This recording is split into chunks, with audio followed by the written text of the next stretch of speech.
Welcome to the Old Time Radio Westerns. I'm your host, Andrew Rhines, and I'm excited to bring you another episode absolutely free. This is one of over 80 episodes released monthly for your enjoyment. Now, let's get into this episode. Now, as gunshots echo across the wind-swept, snow-covered reaches of the wild Northwest, Quaker puffed wheat and Quaker puffed rice, the breakfast cereal shot from guns, present Sergeant Preston of the Yukon. It's Yukon King, swiftest and strongest lead dog of the Northwest, blazing the trail for Sergeant Preston of the Northwest Mounted Police in his relentless pursuit of lawbreakers. On King! On, you huskies! Gold discovered in the Yukon. A stampede to the Klondike in the wild race for riches. Back to the days of the gold rush. With Quaker puffed wheat and Quaker puffed rice, bringing you the adventures of Sergeant Preston and his wonder dog, Yukon King, as they meet the challenge of the Yukon.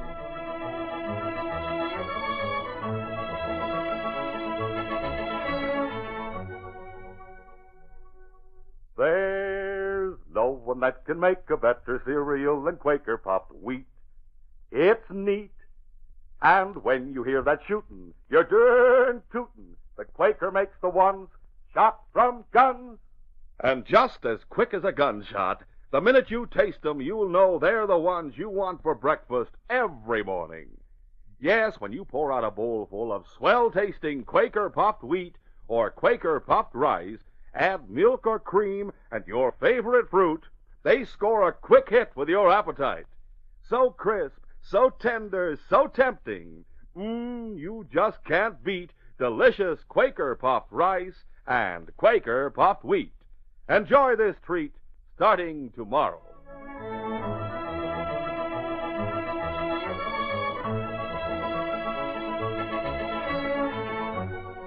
Jim Kenyon had run a trading post at Green Island Lake for 10 years when the Yukon Trading Company opened a post in competition on the south shore of the lake.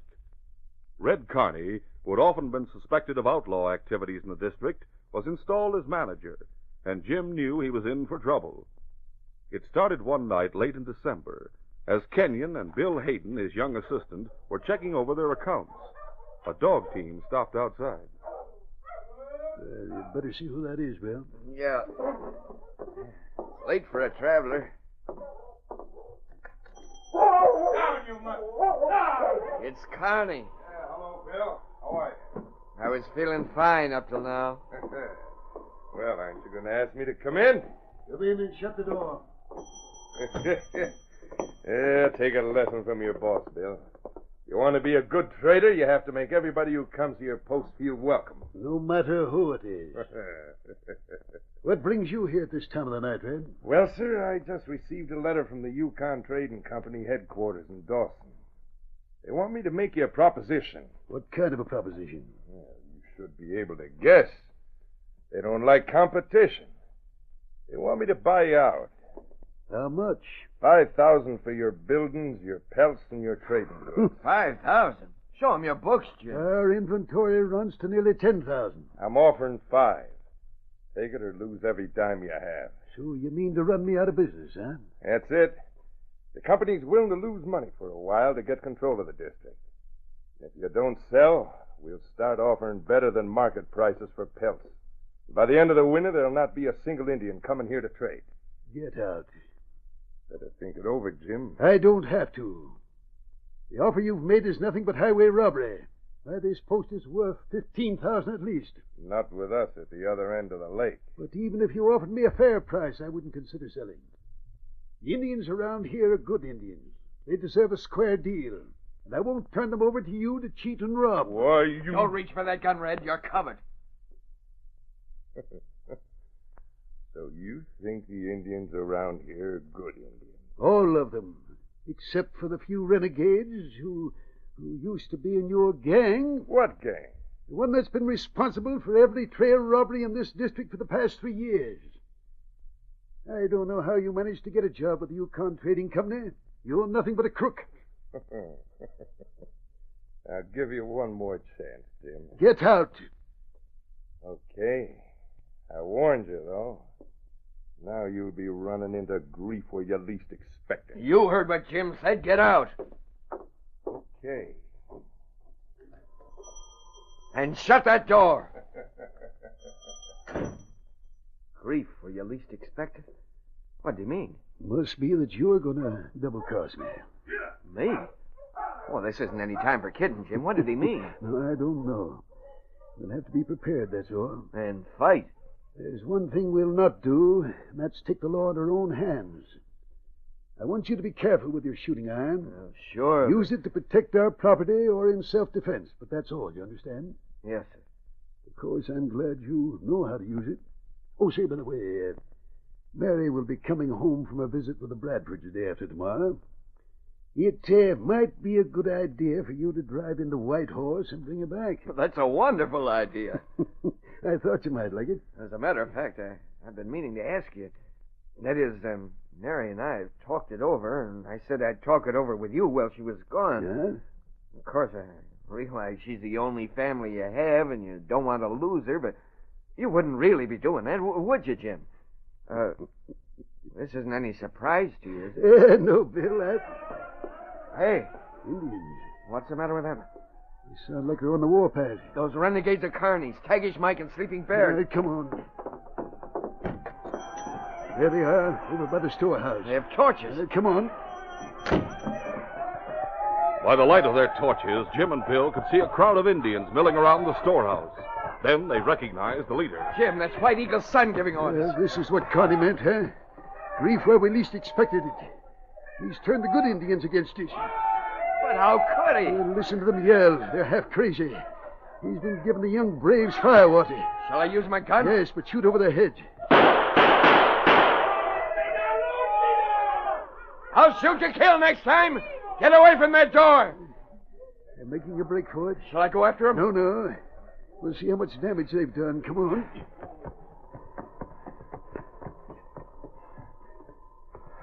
Door looks all right. Yes, they didn't even touch the padlock. Do you think they'll come back? No, not tonight. But there's no telling about the future. Jim, it's against the law to sell an Indian liquor. You don't have to tell me that. Carney can't get away with it. Someone will have to tell him so.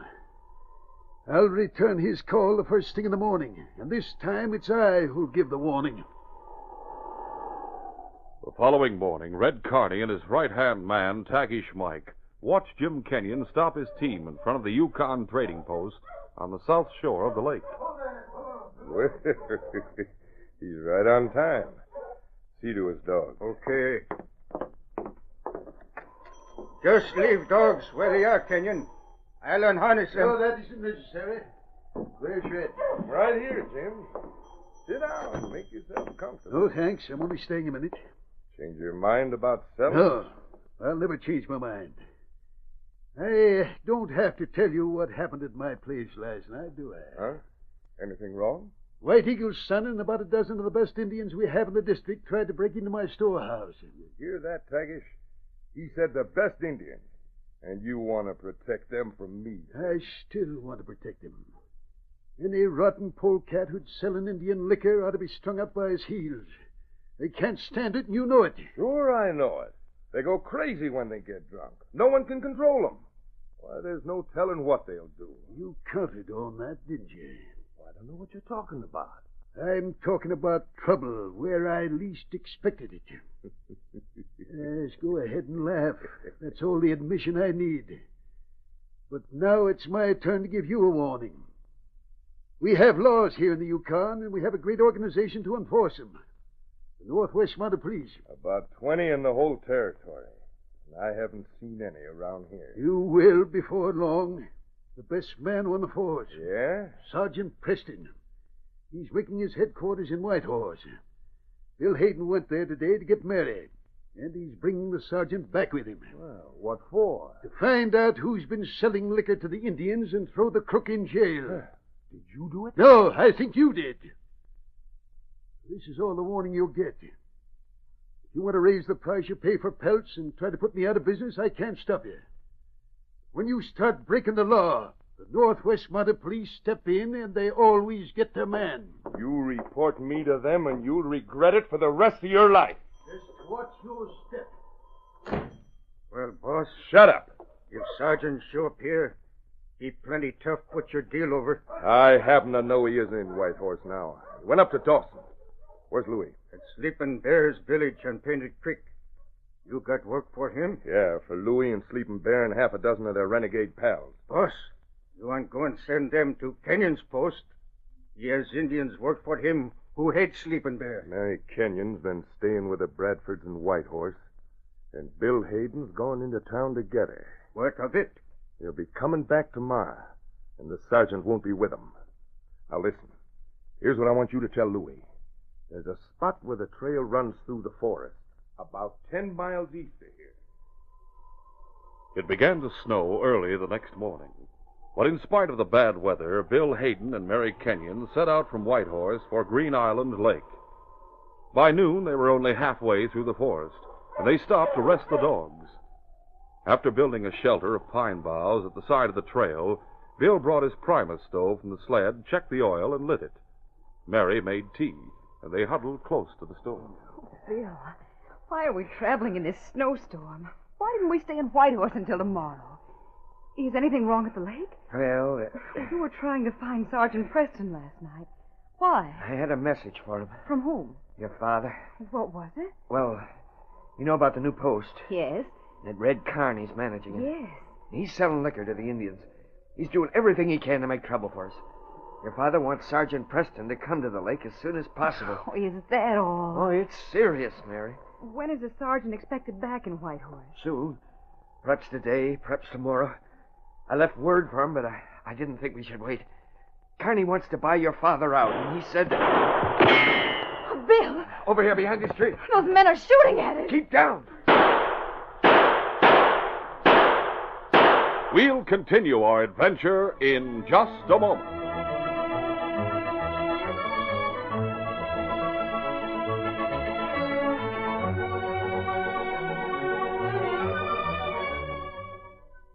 Everybody's been talking about presents. And here's a present you can give your appetite every morning. A heaping bowl full of Quaker puffed wheat or Quaker puffed rice covered with milk or cream and fruit. You know, these famous ready-to-serve breakfast cereals... Oh, excuse me a minute. Hello? Are you the man who sells Quaker puffed wheat and Quaker puffed rice on the radio? I sure am. Well, I'm one of Santa Claus's helpers up here at the North Pole. You're what? You know who Santa Claus is, don't you? Why, of course I do. Well, I've been helping him make toys. And now that Christmas is over, I'm out of work looking for a job. You mean you want to help me sell Quaker puffed wheat and Quaker puffed rice? You catch on fast, buddy. And I'll do a swell job, 'cause I know all about those swell cereals. Are you sure? Yes, you betcha. You know that Quaker puffed wheat and Quaker puffed rice are shot from guns? I sure do. They're exploded up to 8 times normal size. Puffed to perfection so they're crisp and tender. They just melt in your mouth. And they're full of bang-up nut-like flavor, too. It sounds as if you eat Quaker puffed wheat or Quaker puffed rice every morning. I wouldn't miss a morning. But say, do you know that wheat and rice shot from guns are nourishing? Why, sure. Everyone knows they furnish added food values of restored natural grain amounts of vitamin B1, niacin, and iron. Well, that's a tip for you fellas and girls. Every morning enjoy this breakfast treat. Delicious, nourishing Quaker puffed rice and Quaker puffed wheat. Look for the big red and blue packages with the smiling Quaker man on the front.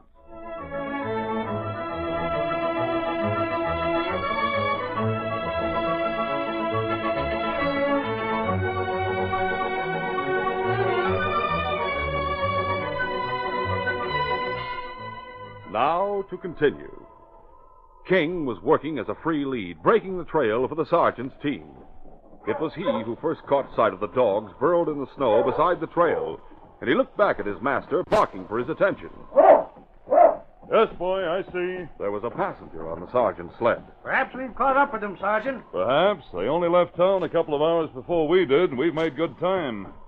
But I don't see any sign of them. Only the dogs. Someone's built a shelter against the wind, and there's a stove. At that moment, the tone of King's barking changed. Sergeant, there's someone lying on the ground beside the stove. It's Bill Hayden. Hulking. Ho, you husky. Sergeant. Well, he's been shot. There's a first aid kit in my grub box. Get it, please. Right. Sergeant Preston. Who shot you, Bill? The Indians. We're 6 of them. Someone with a bandana across his face. I don't know who he was. Where's Mary? Lie still. She's gone. They took her prisoner. Here's the case, Sergeant. Thanks, Matt. Forget about me, Sergeant. They've taken Mary. Go after him. Just as soon as I've bandaged your head. Go. Your wound isn't serious. Any idea how long ago you were shot? We stopped just at noon. It's 1 o'clock. Matt and I got into Whitehorse shortly after you left, Bill. I was giving you a message, but it didn't say much, just that there was trouble at the lake. Red Carney has been selling whiskey to the Indians. Huh? Why, of all the... Can you prove that charge? No, but he's trying to run Jim out of business, Sergeant. He wants to buy our post for a measly $5,000, and he's doing everything he can to make Jim sell. Well, I'm sure he incited the Indians against us. He offered only $5,000. Why, the man's a thief. I'll say he is. Place is worth $15 anyway. Exactly. There you are. You believe Red had anything to do with your being ambushed? I'm sure of it. The man with the bandana hiding his face? Oh, no, that wasn't right. He isn't the kind to take chances himself. He doesn't have to with all the crooks and renegades he has working for him. A fine representative for the Yukon Trading Company. I agree, but the company post is the nearest shelter, Matt. Will you take Bill's sled and drive him there? I'll be glad to. Oh, I don't want to go to Red's post. Let her go there, Bill. I'd like you and Matt to keep an eye on Red. You may depend on it. We shall, Sergeant. Oh, but Mary... I'm going after her. Well, this storm, there'll be no trail to follow. Did you recognize any of the Indians? One of them might have been Sleeping Bear. Isn't his village on Painted Creek? That's right. North of the lake, not far from Jim's post. A few miles. Well, that's where I'll start looking, and I'll stop at Jim's on the way to tell him what's happened. Here, I'll help you to your sled. Easy does it. Easy now. At that season of the year, it grew dark shortly after 2 o'clock, and the northern lights were streaking across the sky by the time Sergeant Preston reached Jim Kenyon's trading post. Hulking! Ho, you husky! Ho! Jim opened the door as soon as the sergeant stopped his team. Sergeant Preston. Come on, King. Jim, I have bad news. Oh, I'm the one who has bad news. Look at what I just found. A note. Stuck in the door with this knife. Printed on wrapping paper. Mary's been taken prisoner. I know. How? We found Bill on the trail wounded. A friend of mine, Matt Carson, has taken him to Red Carney's post. What happened? Your daughter and Bill were ambushed on the forest trail. They want me to pay ransom. $5,000 to be left near the big rock at the mouth of Painted Creek by midnight tomorrow, and your daughter will be returned safe. This is Red Carney's doing. $5,000. He knows I don't have that much cash at this time of the year. He knows the only way I could raise $5,000 by tomorrow would be by selling out to him. He hired Sleeping Bear, that crook Louis Lamont, to ambush Bill and Mary. I wish we could prove that. He's waiting for me to cross the lake. Waiting for me to come and beg him for money. And I'll have to do it, Sergeant. I can't take any chance with Mary's life. I have a suggestion, No, Jim. no. I don't want you to try to find Mary. Those crooks might kill her if they thought you were after them. Yes, they might. That wasn't my suggestion. What then? I'd like to write a ransom note for you to show to Red. I don't understand. Do you have any wrapping paper? Sure, plenty of it. Right over here. Good. Here you are. I want a piece just about the same size as this note. Well, that does it. How many rifles do you carry in stock? I have 24. Why? You suppose Red has as many? Probably. Make it 48. What? Just a moment. The sergeant printed with deliberate crudeness. When he had finished, wrinkled the paper to give it the same appearance as the note which had been pinned to Jim's door. Now, read it, Jim. Huh? Hey, what's this? 48 rifles and 10 cases of ammunition to be left at... What's the idea? I want you to show this note to Red Carney and tell him that you have only 24 rifles in stock. I want you to ask him to sell you another 24, so you can meet this demand. He'll refuse. That wouldn't surprise me. But as you say, he's probably waiting for you to come and beg him for money. When you show him this note asking for rifles instead... He'll know something's wrong. I hope this note will make him afraid that his hired renegades mean to double-cross him. My friend Matt and Bill aren't mentioning the fact that I'm around here to Red. I don't want you to do it either. Then you'll not be coming with me, eh? No. What will you be doing? I want you to wait for 3 hours before you start across the lake. That'll give me time to go to White Eagle's village. Oh, I'm sure White Eagle doesn't have anything to do with this. So am I, but I may need his help. And I'm sure White Eagle would like nothing better than to rid this district of Sleeping Bear and his renegades and men like Red Connie And Louis Lamont and Tagish Mike. all of them. White Eagle knows what's good for his people. But, Sergeant, even if Sleeping Bear is the one who's holding Mary prisoner, it would be too dangerous to attack his village. We must think of her safety. I am, Jim, believe me. And all you want me to do is... Go to Connie and ask for the rifles and come back here and wait for me.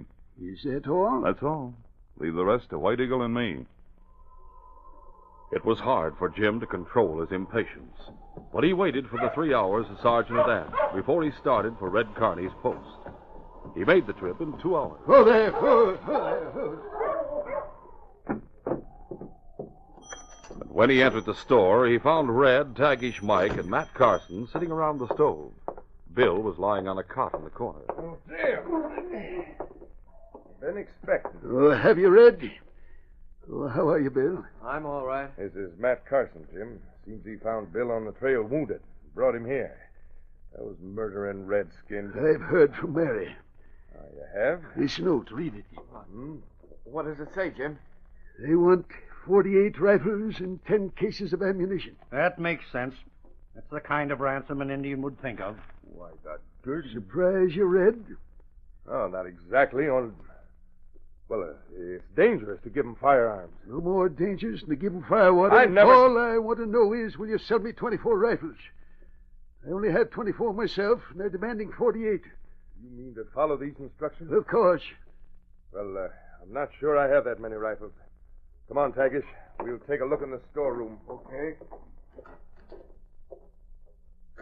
Jim, have you seen the sergeant? Yes, but he told me not to mention his name to Red. He told us the same thing. It was the sergeant who wrote the note I showed Red. Then you haven't received a ransom note. The one I received asked for $5,000. Just what Red offered you for the post. Yes. It all works out, doesn't it? Where's the sergeant now? I don't know. He was going to see White Eagle. I told him it was Sleeping Bear I saw on the trail. He wants White Eagle to help him. Help him do what? Quiet. Here they come. Jim, I only have half a dozen rifles in stock. I can't spare them. Do you realize my daughter's life is in danger? Can't help that. I can't give you any rifles. That's your last word? My last word. Very well, then. I'll have to find them someplace else. Hardly a word was spoken after Jim had left. Red suggested turning in early, and at 10 o'clock the post was in darkness. At midnight, Bill was wakened by a touch on his shoulder. Bill, wake up. Huh? What is it? Red and Tagish have gone. Yeah? They took a dog team. Do you mind if I borrow yours? You gonna follow him? Try to, anyway. Oh, good luck. Be careful. I mean to be. There were only half a dozen cabins in Sleeping Bear's village. Mary Kenyon lay on a cot in the largest of them, her wrists and ankles bound. Louis Lamont and Sleeping Bear were playing cards by the light of a guttering candle. Both of them jumped to their feet as a dog team stopped outside. Louis ran to the window opening. He pulled back the deerskin that covered it. Red and Tagish Mike. Boss, what's the idea of coming here? What's the idea of trying to double-cross me? Yeah, how about it? How about what? Oh, you didn't write that ransom note, I suppose. Why, sure. I wrote it just like you tell me to. Wait until the Northwest Mounted hears that. They'll never hear it. Sleeping Bear. Did you deliver that note at the post? Sleeping Bear do. The note called for rifles and ammunition. What? You're crazy. I asked for $5,000. Don't lie. I saw the note. And so did I. And I saw what you were up to right away.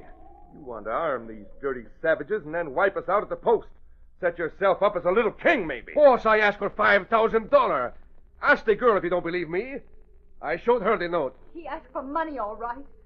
Then the one that Kenyon showed me. It's a trick. You should never have come here, Red.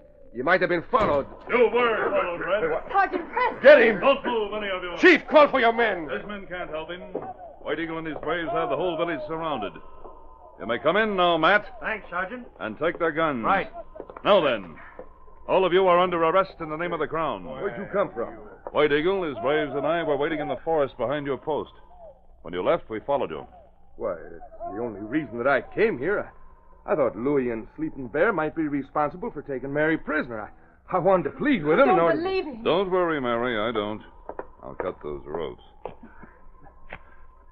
There. Thank you, Sergeant. He planned everything. Oh, look, I'm not to blame. I was only following instructions. The Yukon Trading Company ordered me to get control of Kenyon's post. I had to follow orders. What do you have to say to that, Matt? He lies, of course. He was authorized to buy the post for $15,000. Why, Dad would sell for that if he felt the Indians would be treated fairly. I wonder if he'd sell and stay on as manager, Mary. Why, I think so. It sounds like a fine offer, but who'd... Yeah, just who do you think you are to make such an offer? This is Matt Carson, Mary. How do you do? A pleasure, Miss Kenyon. A pleasure, Miss Kenyon. Who do you think you are? He happens to be the new president of the Yukon Trading Company, Red. What? And you, Red, happen to be an ex-employee. It's as simple as that. But losing your job shouldn't bother you. You and these others will be well occupied for the next 20 years behind bars. This case is closed.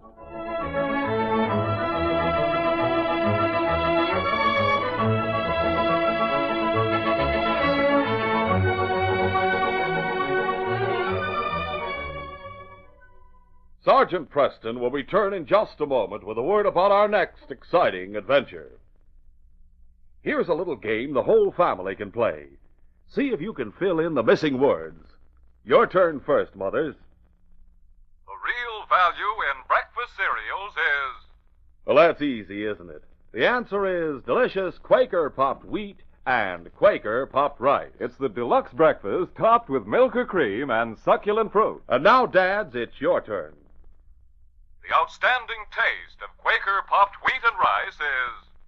Ah, yes, Dads know it's the toasty, nut-like flavor of good natural grain. The sun-ripened natural flavor that Old Mother Nature puts into it. It's never coated with factory sweetening. And that's the beauty of Quaker puffed wheat and Quaker puffed rice. The whole family can sweeten them with sugar to suit their own special taste. And now, let's quiz the youngsters.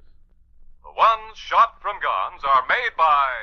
Sure, you fellas and girls know that Quaker makes the one shot from guns. Quaker puffed rice and Quaker puffed wheat are actually exploded up to 8 times normal size. That's what makes them extra crisp and tender, bigger and better tasting. And everybody in the family knows that every spoonful gives you extra food values of restored natural grain amounts of vitamin B1, niacin, and iron. So for a delightful, nourishing breakfast treat the whole family loves to eat, be sure to get delicious Quaker puffed rice and Quaker puffed wheat. They come only in the big red and blue packages with the sealed inner lining that keeps them crisp as can be.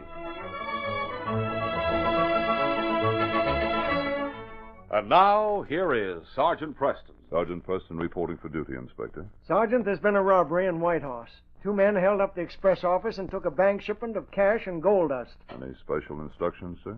No, that's all the information I have. But bring in those crooks. I'll do my best, Inspector. But what Preston thought might be a job of routine trailing turned out to be an unusual case involving a small boy and his dog. Be sure to hear this next exciting adventure. These radio dramas, a feature of Sergeant Preston of the Yukon Incorporated, are created by George W. Trendle, produced by Trendle Campbell Enterprises, directed by Fred Flowerday, and edited by Fran Stryker. The part of Sergeant Preston is played by Paul Sutton. Sergeant Preston of the Yukon is brought to you every Tuesday and Thursday at this same time by Quaker Puffed Wheat and Quaker Puffed Rice, the breakfast cereal shot from guns.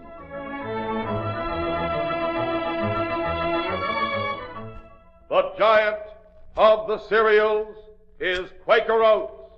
Delicious, nutritious, makes you feel ambitious. The giant of the cereals is Quaker Oats.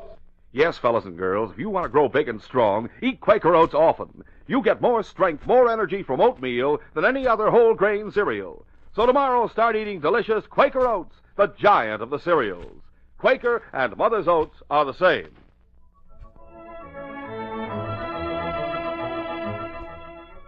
This is J. Michael wishing you goodbye, good luck, and good health from Quaker Puffed Wheat and Quaker Puffed Rice. So long.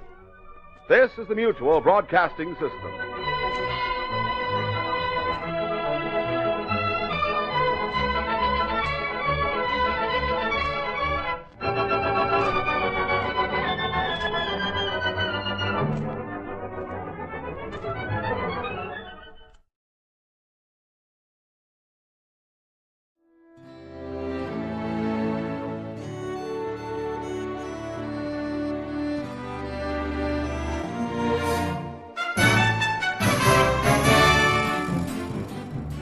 This has been a presentation of OTRWesterns.com, and we hope you enjoyed.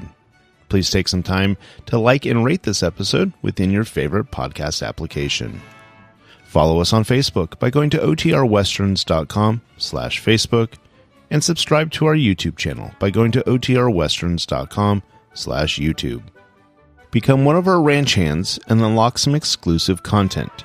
We want to thank the following ranch hand, Steve, who joined us recently. You too can join by going to OTRWesterns.com/donate.